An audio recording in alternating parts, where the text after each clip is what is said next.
جی ناظرین آج ہے 22 اکتوبر 2025۔ تو جو باغبان دوست حضرات ہیں جنہوں نے باغ کنو، فروٹر، موسمی یا گریپ فروٹ کا باغ لگایا ہوا ہے، تو ان کے لیے ایک بیماری ہے جس کا میں آج آپ کو تعارف کرواؤں گا۔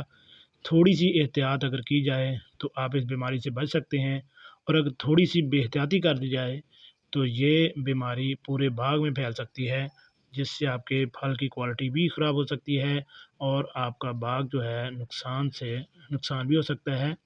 تو اگر اس کو آپ قابو پا لیں گے تو آپ اس سے بچ سکتے ہیں۔ یہ آپ تصویر میں جو پھل دیکھ رہے ہیں اس کو سن برننگ کہتے ہیں۔ یہ ایک قسم کی بیماری ہے جو عموماً اگست اور ستمبر وسط کے شروع میں یا درمیان میں شروع ہو جاتی ہے۔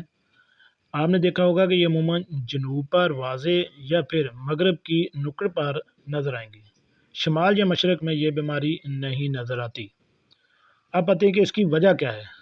وجہ اس کی یہ ہے کہ پانی کو روکنے کی وجہ سے زمین خشک ہو جاتی ہے اور اس میں نمی بالکل نہیں رہتی، تب اس بیماری کا حملہ شروع ہو جاتا ہے۔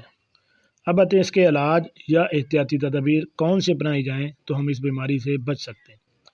ناظرین، اگست کے موسم میں اگر شب بارشیں زیادہ ہو رہی ہوں تو نہری پانی یا الگ سے پانی نہ دیں۔ جب ستمبر کے مہینے میں بارشیں نہ ہوں تو ترتیب سے 10 تا 15 دن میں ایک بار پانی لازمی دیں تاکہ زمین بالکل خشک نہ ہو۔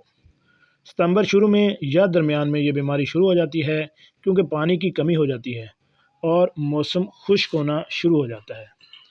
آج کل اگر ہم جیسے دیکھیں کہ انسان کو پانی کی کمی ہونے سے اس کی جلد پر خشکی ظاہر ہو جاتی ہے، اسی طرح پودوں کو بھی یہ کمی لاحق ہوتی ہے۔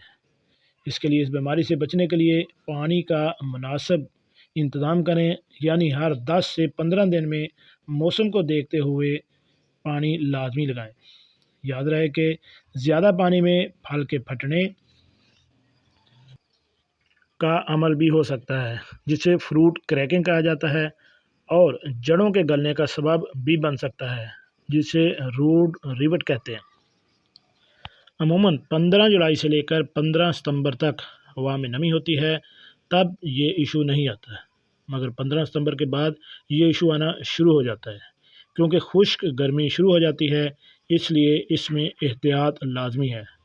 اگر آپ بھی باغبان ہیں یا اگر آپ کے باغ پر ایسا کوئی مسئلہ شروع ہو گیا ہے تو فوراً سے پہلے اس کو پانی لازمی دیں تاکہ آپ اس بیماری سے بچ سکیں۔